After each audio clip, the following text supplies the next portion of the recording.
Shalom, selamat malam sahabat PKLU dimanapun berada.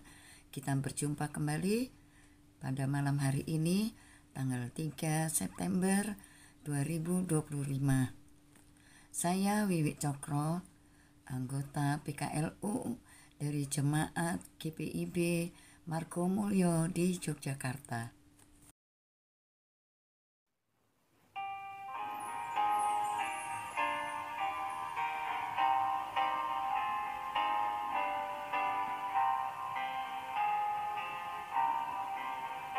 Besarkan nama Tuhan, haleluya. Kasih-Nya tak berkurang, haleluya. Sekalipun keluhan menimpa umat-Nya, berkat-Nya ditemukan, haleluya.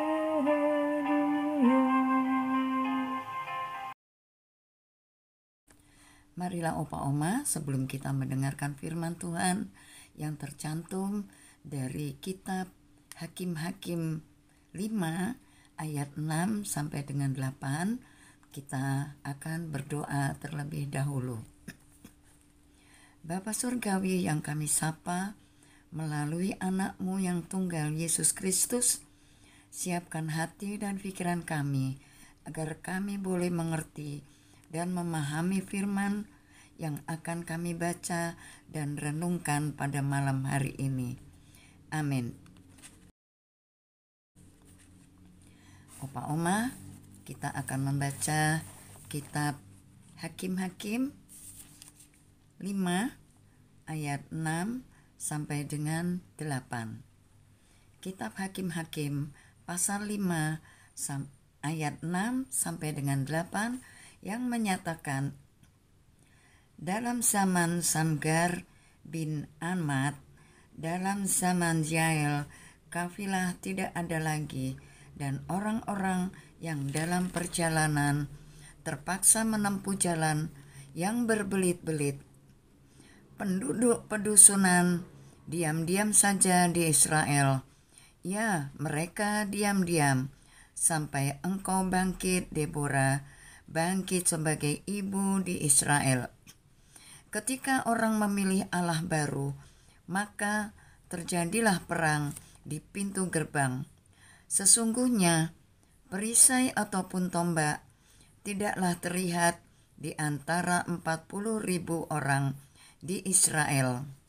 Demikian firman Tuhan, terpujilah Kristus. Haleluya.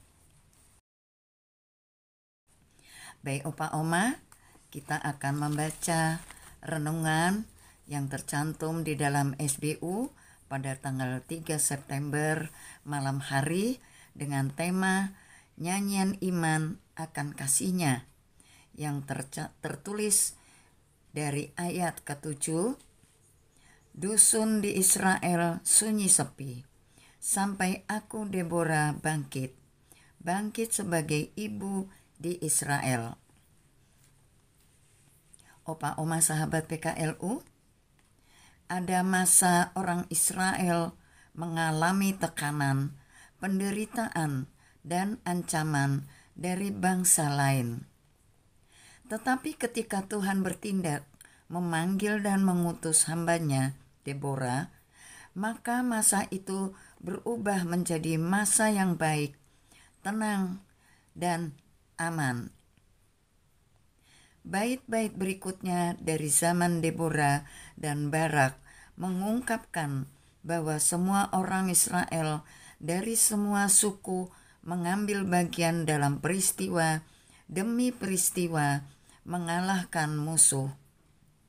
Bahkan Yael, seorang perempuan, istri dari Heber, orang Kemi yang begitu cerdik dan berani membunuh Raja Yabin, raja orang Kanaan. Nyanyian pujian yang dimadahkan oleh Deborah dan Barak bukan sekedar syair-syair yang enak didengar, dengan nada-nada yang harmonis. Lebih dari itu, nyanyian mereka adalah nyanyian iman. Karena keyakinan pada kuasa dan janji Tuhan, serta pengalaman yang mereka lihat dan rasakan bersama tentang besarnya pertolongan Tuhan bagi umatnya. Bagaimana dengan kita di hari ini? Apakah semua perjalanan lancar, sesuai rencana dan harapan? Atau sebaiknya, masihkah kita mengingat pengalaman yang paling sulit dan membuat kita menderita, tertekan, terancam, dan seolah-olah tidak ada lagi pengharapan? Apakah yang kita lakukan saat itu? Bagaimana jika seolah-olah doa kita tidak dijawab Tuhan, atau jawaban Tuhan seolah-olah terlambat, atau seolah-olah Tuhan diam dan tidak mau menolong kita? Apakah yang kita lakukan ketika berada pada situasi itu? Nyanyian iman Deborah, Barak, dan umat Allah mengingatkan kita bahwa banyak, bahkan sulit untuk dihitung, betapa besarnya karya kasih dan kuasa Tuhan bagi kita. Marilah kita nyatakan sikap hati yang bersyukur, salah satunya melalui nyanyian pujian yang merupakan nyanyian iman kita. Kiranya nyanyian iman kita meneguhkan kita dan banyak orang. Demikian renungan yang sudah kita baca.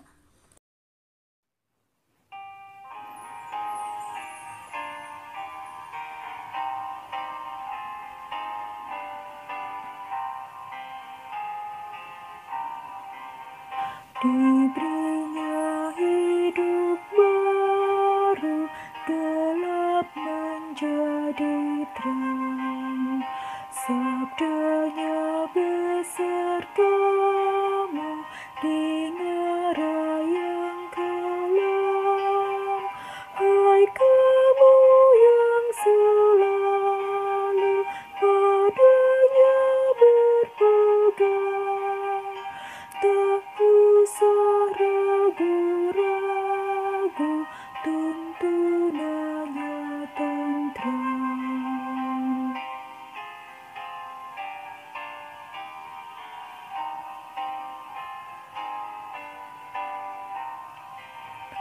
Di dalam kekurangan, Kyrie eleison. Di tanah pembuangan, di tanah Babylon, kendati musim zaman menghitam dan mendung, namamu dibesarkan, pujian mendengung.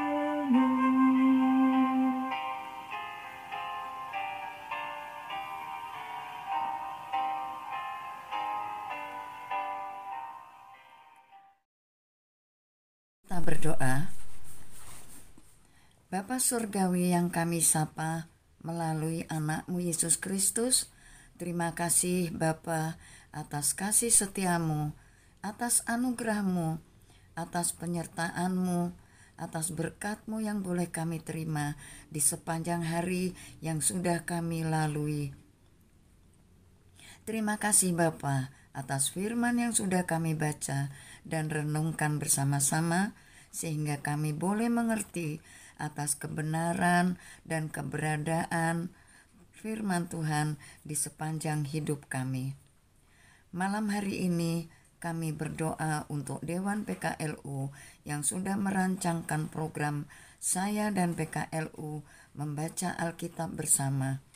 Tuhan berkatilah pengurus Dewan PKLU dan program yang sudah dirancangkan agar berjalan dengan baik dan lancar. Kami juga berdoa untuk sahabat PKLU dimanapun berada, agar semua boleh Tuhan berikan kesehatan, juga semangat di dalam menjalani kehidupan di masa tua, agar kami bisa tetap berbuah dan kami tetap boleh menjadi berkat bagi semua orang. Berkati juga opa oma sahabat PKLU yang saat ini sedang mengalami kelemahan tubuh, agar mereka boleh mendapatkan kesehatan kembali dengan urapan tangan kasih-Mu ya Tuhan. Terima kasih Bapa, bukan kehendak kami, tetapi kehendak-Mu lah yang jadi. Di dalam nama anak-Mu yang tunggal Tuhan kami Yesus Kristus, kami naikkan doa ini kepada Bapa di sorga. Amin. Demikian kita sudah mengikuti program saya dan PKLU membaca Alkitab bersama. Selamat malam, selamat beristirahat. Tuhan Yesus menjaga dan memberkati kita. Shalom.